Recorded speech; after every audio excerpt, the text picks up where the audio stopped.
So please, I did it again. Hi, I'm Ashley Crane, a research and instruction librarian and assistant professor at Sam Houston State University in Huntsville, Texas. Today, I'm going to present digital pop-up exhibits, multimodal lessons to think critically about library resources.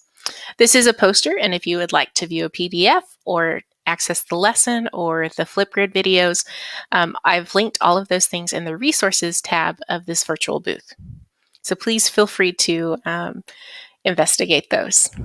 Okay, so let's talk a little bit about what's going on here. At SHSU, I work for Newton Gresham Library, and what we try to do is collect all of the materials that our students will need to be successful in their coursework and to set them up in their future careers. And along with that, we provide the instruction that helps them understand those resources. So when COVID hit in spring 2020, and we were forced into remote learning, we as librarians also had to immediately jump into, oh wait, how do I do my library instruction in a meaningful way remotely? And so this poster talks about one of the things I did with the class EDUC 1101, which is the first teacher preparation class our pre-service teachers take in the course of their degree. So the problem: how do we expose library resources to pre-service educators in a way that is brief, engaging, asynchronous, and online, while being reflective of what our in-service educators are doing with similar types of resources and reflecting current trends in pedagogy and technology education? So what I did, I actually learned sort of this technique at TCEA 2020. It was a hyperdoc, right? And so what this is a Google Doc that I built in a series of links into that go to these multimodal mini lessons, right? Each of the lessons is a video or an image or a library guide where students can interact and gain little bites of knowledge without having to sit through an entire presentation, which may not be all that meaningful to them anyway. And so as they work through these things, they learn about the library resources, and then they come to this lesson, this activity. And what it is, it's an active learning opportunity for them to investigate a set of pre-selected library resources. And this is their exhibit, okay? I created a silly story about how IT just, had a complete disaster and all of the documents got shuffled.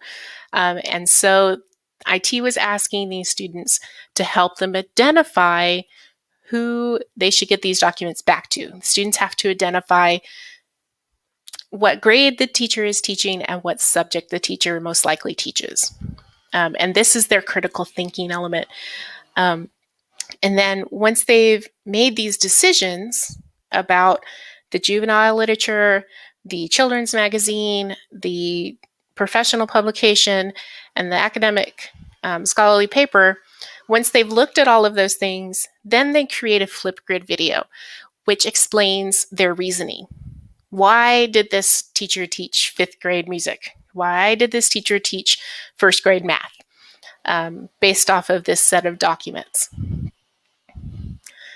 And so it's been really interesting to kind of see their thinking. When I set up these document sets, there's a connection that I think they all match, but I don't tell them what it is because I want to know what their thinking is, right?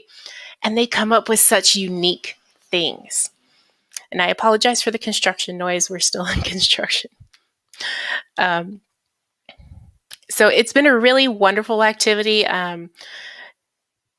I've used it with 13 sections of EDUC 1101 over the last 3 semesters. The students really like it. They've shown excellent critical thinking skills. They always come away with some new piece of knowledge, and I love that they send me feedback that tells me what that is and how they're going to use those library resources or services in the future as they continue their coursework. The EDUC instructors have been really receptive to this. They're very enthusiastic. They see the value of how doing this sort of baseline foundational level lesson in this class really sets them up to be successful in the future. So you might wonder why I did some of the things I did. In spring 2020, we really needed to go with a plug and play kind of lesson. We didn't have a lot of time. Our students were very stressed out. It needed to be kind of a low-key, kind of fun thing. And so the HyperDoc really fit that bill. We did the mini lessons again so that they could get this information in bites, what was relevant to them, in a way that was fast to consume. Now, the documents that I selected in the document sets, I actually linked out to their homes in the library databases rather than pulling out a PDF or anything like that. And the reason I did that was so that our students would start to see what the databases look like. Okay, they're not familiar with them. They would rather go to Google. They would rather go to Google Scholar. They would rather go to Wikipedia. And those aren't necessarily the things they need to be doing in order to be successful teachers. So it gets them kind of comfortable with the library databases that they'll use later on in their coursework.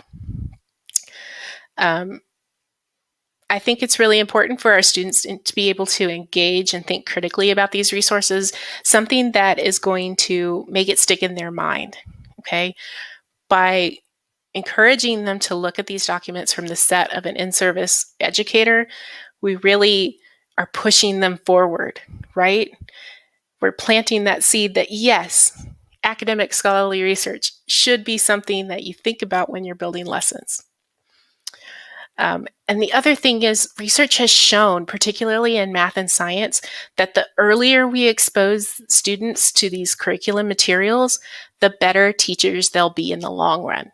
They have a longer success rate. They're better teachers because we're providing the foundational skills as they build that pedagogical pedagogical design capacity. So some modifications, right?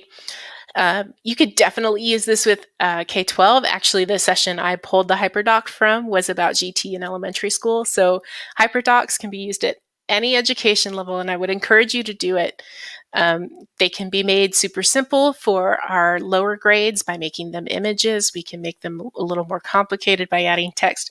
The higher grades we go. One of the things that's become kind of obvious after running this so many times with so many classes is that there needs to be an element of community building that isn't there.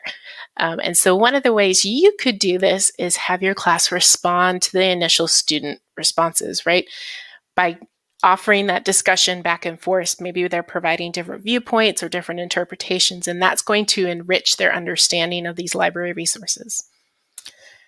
If you were to take this into a different learning environment, maybe you're going hybrid, maybe you want to do this face-to-face, you totally can. I think it would be an excellent thing to do hybrid because you can have them work through the HyperDoc on their own, like in a station rotation model, right? Where they get to do these things by themselves. They have a small group they work with to interpret these documents, and then they can either build or do small group to create their video responses and then interact together. You can also do this face-to-face with print materials. I did this sort of thing originally, and it has been very useful to them. For different learner needs, this is an excellent type of lesson that lends itself to those different types of needs. If you have different reading levels, we can select different library materials that are maybe easier to read or harder to read depending on where your students are.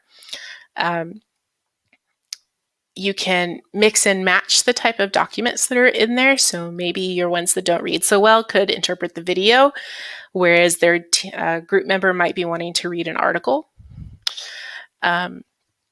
We can also even embed the ability to see these documents in different languages. A lot of our library databases have the opportunity to either see them in Spanish completely or another language, or to have it translated.